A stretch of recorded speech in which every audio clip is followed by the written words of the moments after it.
Olá, meus queridos, tudo bem? Paz do Senhor. Hoje é sábado, hoje é dia 9 de novembro de 2019 e geralmente a gente tá sem o que fazer, digamos assim, e graças a Deus por isso. Outras vezes nós estamos muito ocupados, como por exemplo na ocasião do último vídeo que eu postei aqui. Eu estava aqui neste lugar, no meu banheiro, né? E Deus me deu algo para falar, né? E hoje eu estava ali ocupado, aliás, eu estava nem tão ocupado assim, e o Senhor me mandava que falasse sobre crescimento, sobre maturidade, né? Eu me lembrei dos escritos do apóstolo Pedro, na sua segunda carta, no capítulo 3, no verso 18, aonde ele fala o seguinte: antes crescei na graça e no conhecimento de nosso Senhor Jesus Cristo. Eu estava lembrando de um personagem bíblico, no capítulo 12, a partir do verso 16, no primeiro livro dos Reis. A Bíblia vai nos contar e já nos conta, aliás, ela não vai nos contar, ela já nos conta. Eu quero corrigir esse modo de expressão aqui. A Bíblia vai dizer. Não, ela já diz. Se você abrir a Bíblia, lá já está dizendo. Eu creio assim. E eu quero aproveitar aqui quero aproveitar o gancho aqui. Às vezes alguém chega e fala: olha, pastor, olha, irmão, estou passando isso, estou passando aquilo outro. E a gente vai e fala assim: amém, irmão.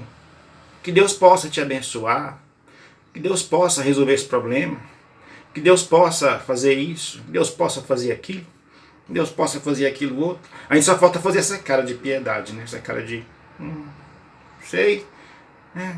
Então nós estamos dizendo como que, olha, Deus pode fazer muita coisa, né? Então assim, que Deus possa fazer isso também, que Deus dê conta de fazer isso também. Olha, como assim que Deus possa fazer isso? Não, que você tenha fé para receber. Porque Deus pode. Deus pode. Capítulo 43 de Isaías, verso 13, diz assim, ele diz: operando eu, quem impedirá?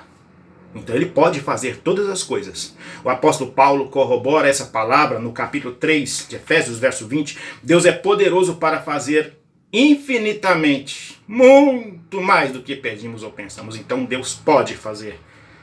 Deus pode fazer. Deus pode te enriquecer, Deus pode te prosperar, Deus pode te curar, Deus pode te restituir a saúde, Deus pode fazer mais do que você pensa, mais do que você imagina. Deus pode te surpreender, amém? Voltando aqui ao texto em apreço e a pessoa que eu estava dizendo, ao que eu ia dizer, capítulo 12 do primeiro livro dos Reis, versos 16 em diante, a Bíblia nos fala sobre um homem que foi apontado por Deus para governar o povo de Israel. Esse homem, ele, por ocasião da divisão do reino, ele ficou com 10 tribos. 2 tribos ficaram ao sul, as tribos de Judá e Benjamim, tribos estas que foram governadas por Roboão, ou Reoboão, como preferirem, filho de Salomão, e as 10 tribos do norte, as tribos de Ruben, Simeão, Levi, Judá, Isacar, Zebulon, Dan, Naftali, Gade, Aser e Efraim, né? E essas 10 tribos ficaram ao norte, sob o comando desse abençoado, Jeroboão. E a Bíblia diz então, a partir do verso 16, capítulo 12, primeiro livro dos Reis, que ele começou a governar e ele então pensou consigo mesmo: olha, é o seguinte, todos os anos tem a festa da Páscoa lá em Jerusalém, o povo vai para a Páscoa, e se esse povo for e não voltar mais? E se esse povo for e realmente se voltar para Reoboão, seu senhor? Eles vão me matar. Engraçado é que ele esqueceu lá no capítulo 10, no capítulo 10, antes de Salomão morrer, o profeta Aías encontrou-se com ele, Jeroboão, no campo.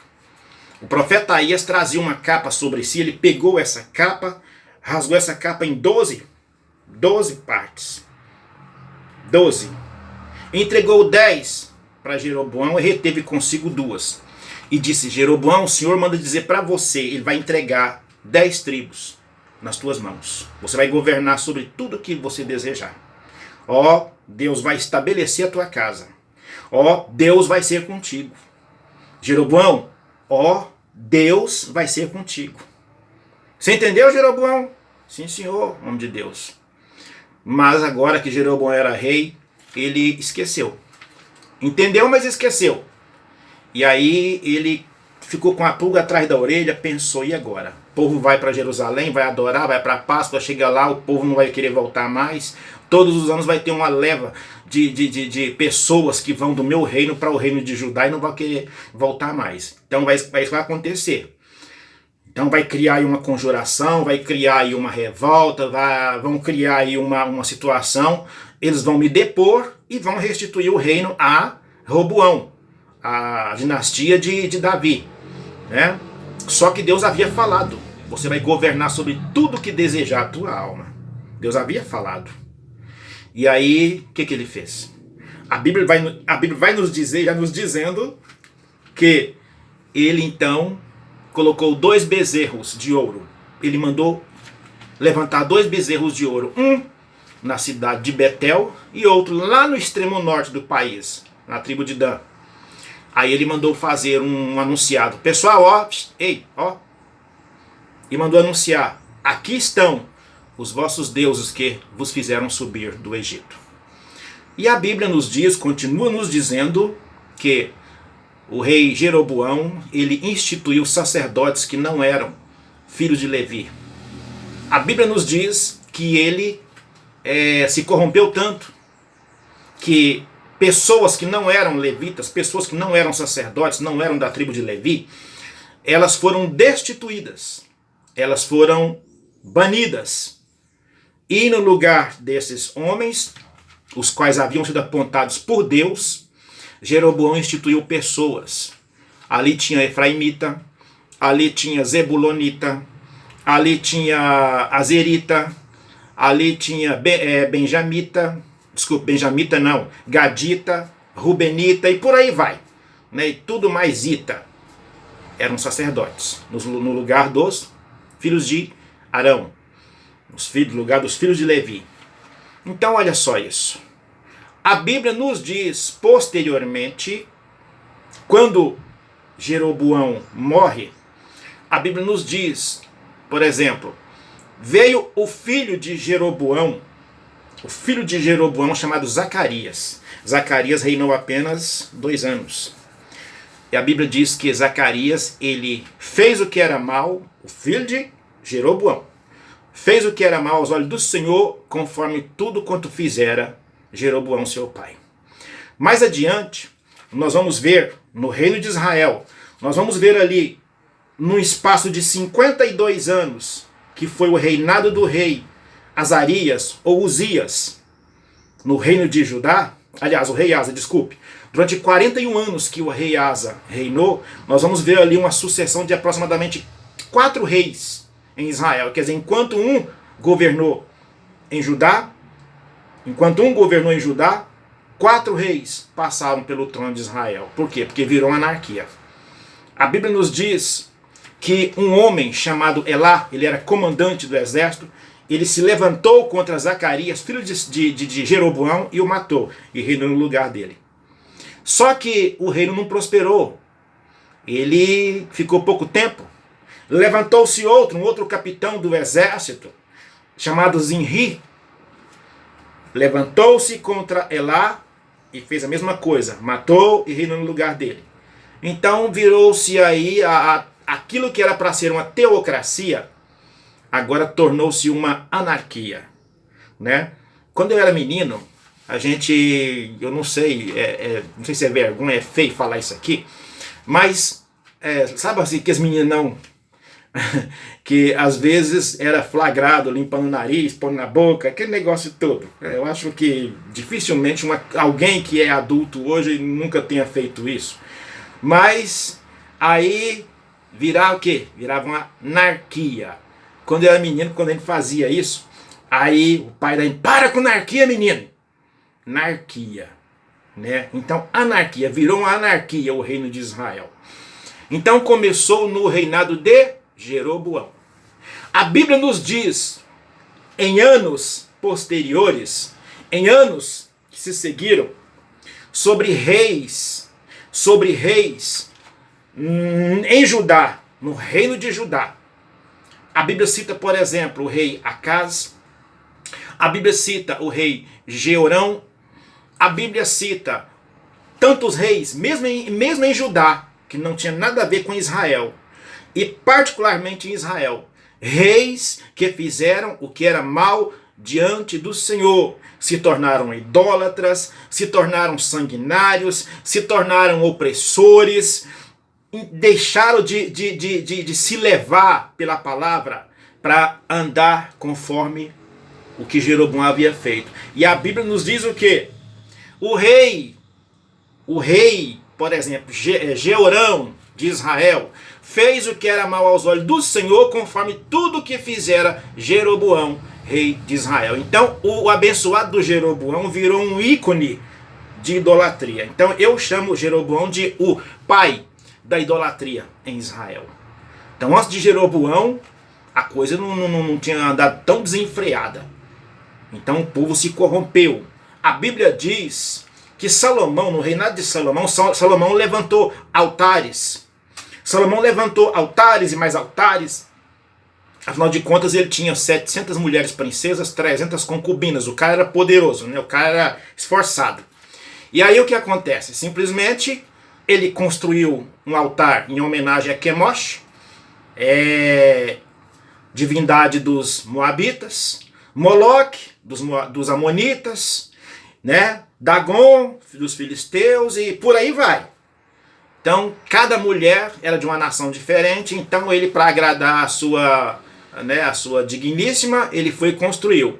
O interessante é que nós vamos ver quando é que esses altares foram derrubados. Entra rei, sai rei, e a Bíblia diz o seguinte: os altos, porém, não se tiraram. Entra rei, sai rei, tanto em Israel quanto em Judá, os altos, porém, não se tiraram. Entra rei, sai rei, e segue a história. Os altos não se tiraram. Só no reinado de Ezequias é que os altos foram tirados. Aí surgiu um homem de coragem para demolir os altos que Salomão havia feito. Mesmo no reinado de homens de Deus, como Josafá, os altos não foram tirados. Mesmo no reinado de homens de Deus, como Asa, rei de Judá, os altos não tinham sido tirados. Então, o povo continuava se corrompendo. No versículo que nós lemos, fala sobre crescer na graça e conhecimento do Senhor Jesus. Então, o rei Jeroboão, ele teve uma oportunidade. Deus deu uma oportunidade de ouro para ele. Ele não era ninguém, ele não era nada, ele não era descendente real, não tinha nada a ver. Se nós observarmos o contexto histórico, nos capítulos 10 e 11 do primeiro livro dos reis, quem era Jeroboão? Jeroboão era da tribo de Efraim. Jeroboão, ele era uma espécie de capataz. Ele era um homem que liderava as turmas dos serviços pesados. Então, ele era aquele que dava ordens, né? Ele era um líder sindical, digamos assim. Né? Então, aí o que acontece? Agora, quando Salomão morre, ele está no Egito, ele foge de Salomão. A Bíblia diz que Salomão procurou matá-lo. Ele foge para o Egito. Quando ele está no Egito e fica sabendo que Salomão morreu, então ele volta. Ele volta, e aí é onde há, no capítulo 12, aquela revolta das 10 tribos. Lá nos primeiros versículos, as 10 tribos se revoltam e passam e constituem sobre si a Jeroboão, rei sobre elas, rei de Israel, reino do norte. Então, o que eu quero trazer para isso aqui? Nós, você e eu, nós fomos chamados com um propósito por Deus. Sabe? Às vezes nós olhamos, sabe? Nós temos aí 10 anos de fé. Às vezes nós temos 15 anos de fé, 20 anos, 30. 40 ou mais, né? E às vezes eu vou ser sincero aqui no que eu vou dizer, porque eu não gosto de meias verdades. Eu não estou aqui falando sobre a camisa que eu estou usando. Eu não estou aqui falando sobre esse celular que eu estou utilizando aqui, né? Que por sinal é muito simples, é um J6, 32 GB. Tá entendendo? Mas eu estou falando aqui sobre a palavra de Deus. Eu estou falando sobre a palavra de Deus. Não estou falando sobre método do homem. Não estou falando sobre ideia do homem. Eu não estou falando sobre o que o homem pensa. Não. Eu não vim aqui, eu não estou gravando esse vídeo para falar sobre Karl Marx. Não estou aqui falando sobre Platão, Sócrates, Pasteur, sabe? Não. Eu estou aqui para falar sobre a palavra de Deus.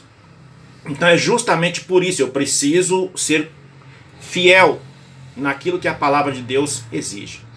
Então, às vezes nós não temos a mínima vergonha na cara, o mínimo pudor, sabe? Pudor, vergonha na cara, brio, como preferir. Vergonha na cara, vai lá, vamos pegar de acordo. E aí, a gente tem tanto tempo na igreja, nós nos tornamos muitas das vezes igual aos hebreus.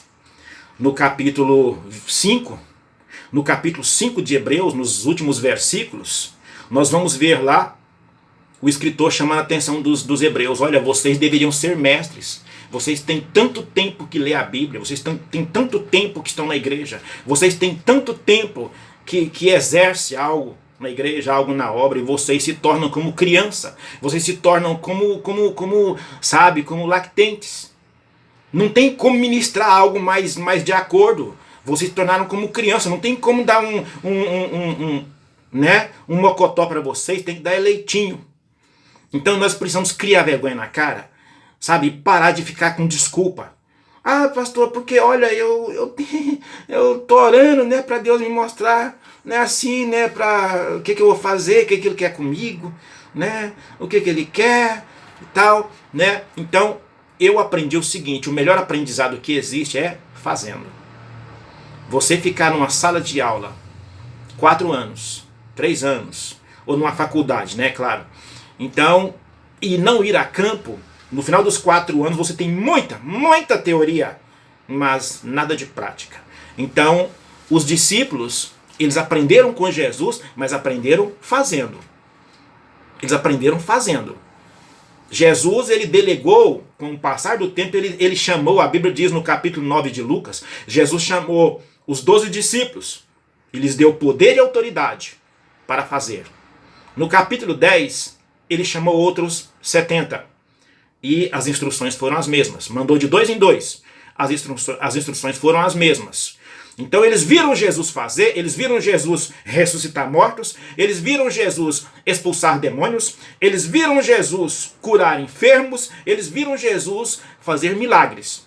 No capítulo 10 de São Mateus, no versículo 8, ele diz assim, Jesus fala assim, ó: curai os enfermos, ressuscitai os mortos, purificai os leprosos, de graça recebestes, de graça dai. Então eles viram Jesus fazer, é como que Jesus fazendo o que ele tinha falado antes. Ou melhor, o que Jesus falou depois. Posteriormente, ele falou, aprendei de mim. Então Jesus estava falando com isso algo mais. O aprendizado dele. Aprendei de mim. Então aí eles saem a campo.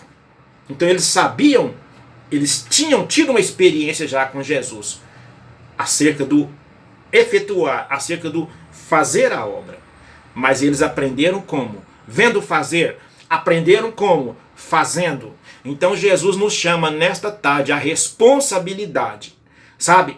Você foi escolhido por Deus para fazer algo. Não faz igual Saul, não. Saul, ele foi chamado. Deus, através de Samuel, no capítulo 9 de 1 Samuel, Deus ungiu Saul como rei.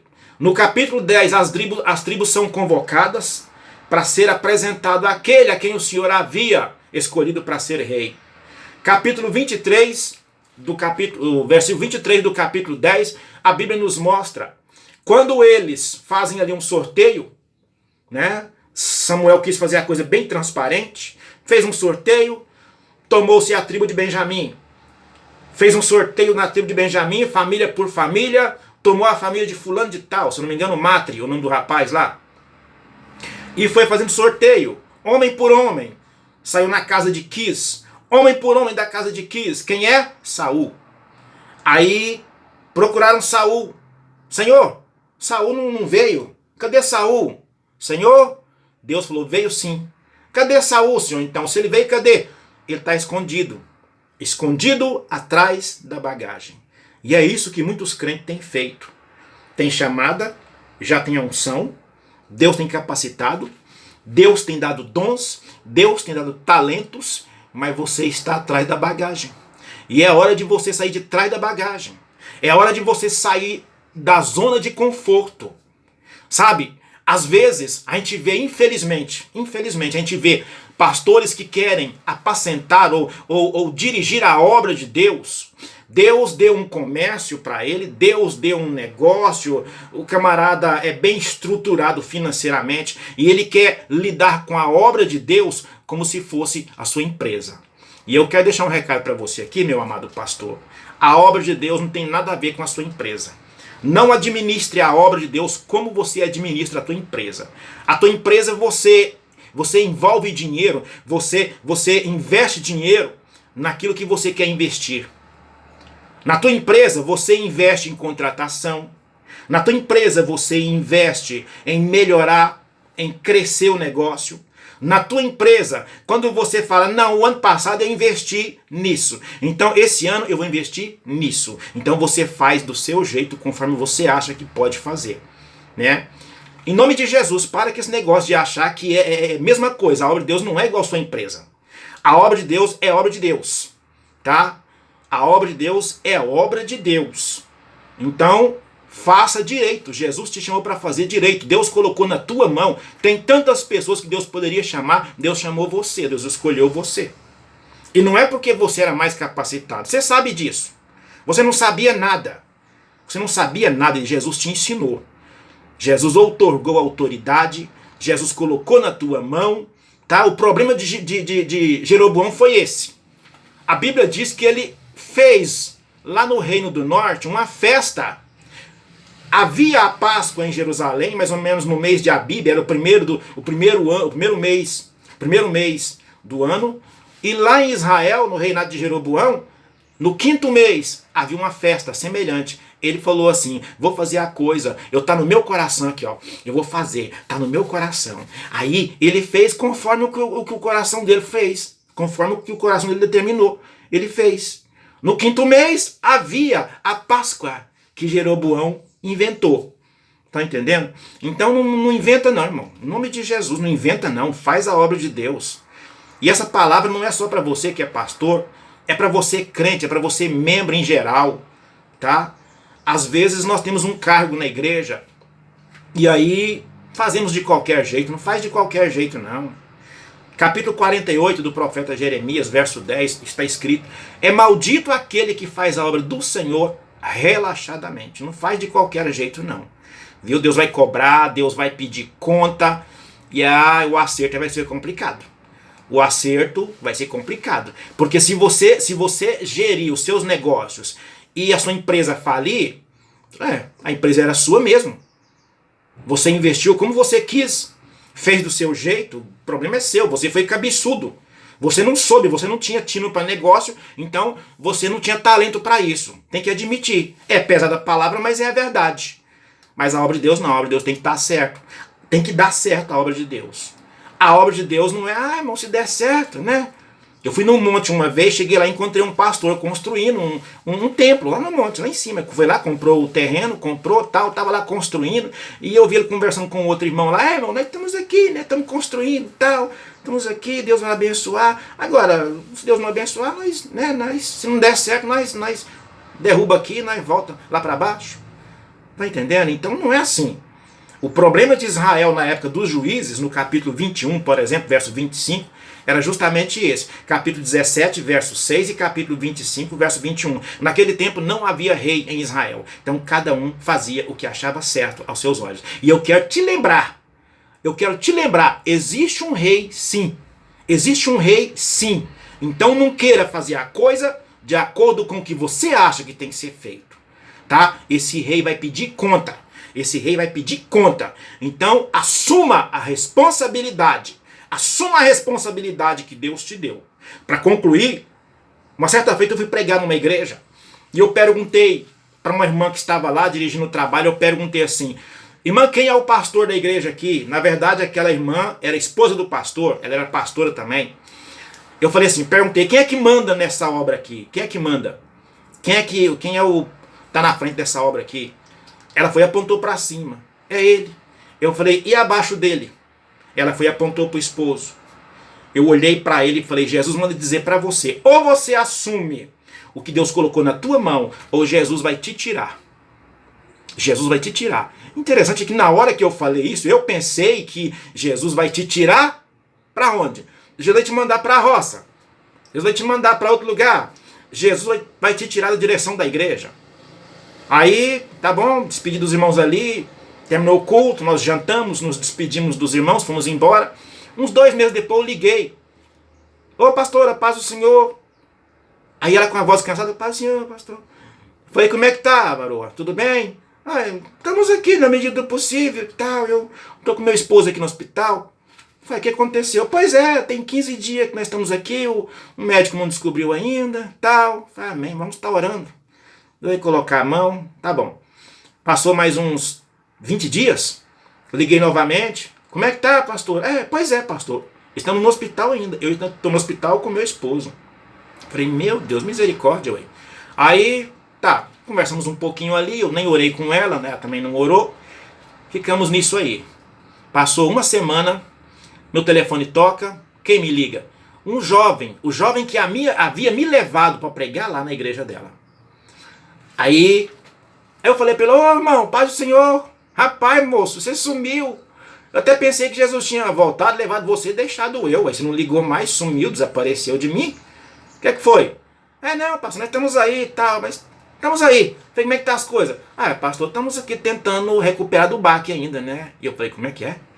Pois é, tem 3 dias que a pastora fulana sepultou o pastor, esposo dela.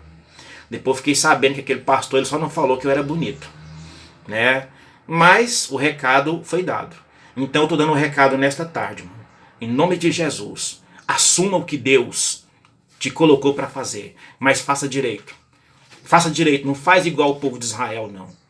Tá? Não faz igual o povo de Israel, não. Juízes capítulo 2, verso 11, diz que levantou-se uma nova geração que não conheceu ao Senhor. Então nosso problema hoje é porque nós não conhecemos ao Senhor. Está faltando conhecimento de Deus. Então passe a conhecer o Senhor. Vá para a oração, vá para a leitura da palavra. Eu vou dizer algo aqui, não para minha glória, porque toda vez que eu faço isso, cada ano que eu faço isso, eu sinto que pesa mais, dos 2 lados aqui, ó. Esses últimos 3 anos eu li a Bíblia 9 vezes. 2017, 3 vezes. 2018, 3 vezes. E esse ano já, eu terminei no final de outubro. A 3ª leitura da Bíblia esse ano, 9 vezes. Então, é pesado, pesa mais ainda. Mas eu tenho que ler. Eu tenho que ler porque Jesus manda eu ministrar. Amém, meus queridos? Deus abençoe vocês. Deus abençoe cada um, meu irmão, minha irmã. Não importa a denominação a qual você pertença, tá? Deus te abençoe, Deus faça abençoar os teus negócios, sim. Você foi chamado para ser abençoado, sim. Deus te chamou para te fazer próspero, sim. Mas não esqueça a obra de Deus. Não esqueça a obra de Deus. Não abra mão da vinha que o Senhor colocou você para zelar. A vinha não é tua, a vinha é do Senhor. Amém? Deus abençoe você. Em nome de Jesus. Quem lhes falou aqui hoje foi o pastor Valdeli Ramos Vieira, da cidade de Joinville, Santa Catarina, Brasil. Amém? Deus abençoe, um grande abraço, a paz do Senhor.